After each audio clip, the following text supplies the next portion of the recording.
വയനാട്ടിലെ ആളെക്കൊല്ലി കാട്ടാന ബേലൂർ മഗ്ന വീണ്ടും ജനവാസ മേഖലയിലെത്തി. മുള്ളൻകൊല്ലി മരക്കടവിലാണ് ഇന്ന് പുലർച്ചെയോടെ ആനയെത്തിയത്. വനപാലക സംഘം സ്ഥലത്തുണ്ടായിരുന്നതിനാൽ ആനയെ കർണാടക വനമേഖലയിലെ മച്ചൂർ ഭാഗത്തേക്ക് തിരിച്ചു കയറ്റുകയായിരുന്നു. ഇന്നു പുലർച്ചെ 3:30യോടെയാണ് ബേലൂർ മഗ്ന കേരള കർണാടക അതിർത്തി പ്രദേശമായ മരക്കടവിലേക്ക് എത്തിയത്. ആനയുടെ സിഗ്നൽ ലഭിച്ച ഉടൻ തന്നെ മുള്ളൻകൊല്ലി പഞ്ചായത്തിൽ ജാഗ്രതാ നിർദ്ദേശം നൽകി. പുലർച്ചെയോടെ കബനി നദി നീന്തിക്കടന്ന ആന മരക്കടവിലെ തോട്ടം മേഖലയിലേക്ക് പ്രവേശിക്കാൻ ശ്രമിച്ചെങ്കിലും ഇലക്ട്രിക് ഫെൻസിംഗ് തടസ്സമായി. ബേലൂർ മഗ്ന നടന്നുപോയ കബനി തീരത്ത് കാൽപ്പാടുകൾ ദൃശ്യമാണ്. യാനമാളം പ്രദേശത്ത് കബനിപ്പുഴയിൽ ഇറങ്ങി ആന കബനിൽ പുഴയിലൂടെ നടന്ന് മരക്കടവ് പള്ളിയുടെ താഴെയുള്ള തുരുത്തിൽ വന്ന് കയറുകയും അവിടെ നിന്ന് വീണ്ടും ജനവാസ മേഖലയിലേക്ക് കടക്കാൻ നോക്കുമ്പോൾ ഇലക്ട്രിക് ഫെൻസിംഗ് ഉള്ളതുകൊണ്ട് ആന തിരിച്ചു പോകുകയാണ് ഉണ്ടായത്.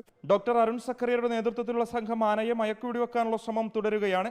ആന കേരളത്തിന്റെ വനമേഖലയിലെത്തിയാലേ മയക്കുവെടി വെക്കാനാകൂ എന്നതാണ് ദൗത്യസംഘം നേരിടുന്ന പ്രധാന വെല്ലുവിളി. 10 ദിവസത്തോളമായിട്ടും ബേലൂർ മഗ്നയെ പിടികൂടാനാകാത്തതിൽ പ്രതിഷേധം ശക്തമാണ്. റിപ്പോർട്ടർ, വയനാട്.